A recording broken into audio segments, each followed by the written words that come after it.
చౌటుప్పల్ పురపాలక సంఘం పరిధిలో గత కొన్ని రోజులుగా తీవ్రంగా ఉన్న కోతుల బెడదను నివారించేందుకు మున్సిపల్ చైర్పర్సన్ ఆదేశాల మేరకు మున్సిపల్ యంత్రాంగం ప్రత్యేక చర్యలు చేపట్టింది.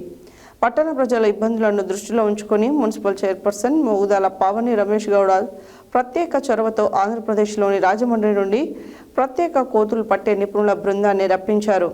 ఈ బృందం చౌటుప్పల్ పట్టణంలో విద్యానగర్ పరిసరాలలో మరియు హెచ్పీ గ్యాస్ సమీపంలో కచ్చీరు ప్రాంతం వద్ద ప్రత్యేక బోన్లను ఏర్పాటు చేసింది.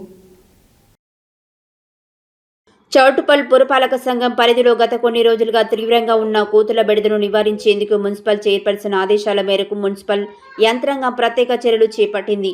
పట్టణ ప్రజల ఇబ్బందులను దృష్టిలో ఉంచుకొని మున్సిపల్ చైర్పర్సన్ శ్రీమతి మోగుదాల పావని రమేష్ గౌడ్ ప్రత్యేక చొరవతో ఆంధ్రప్రదేశ్లోని రాజమండ్రి నుండి ప్రత్యేక కోతులు పట్టే నిపుణుల బృందాన్ని రప్పించారు.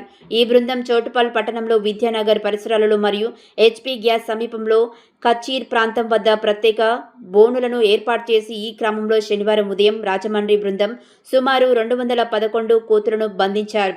చైర్పర్సన్ ఆదేశాల మేరకు పట్టుబడిన ఈ కోతులను సురక్షితంగా ములుగు జిల్లాలోనే మాటు కొండూరు అటవీ ప్రాంతంలో వదిలివేయడానికి తరలించారు.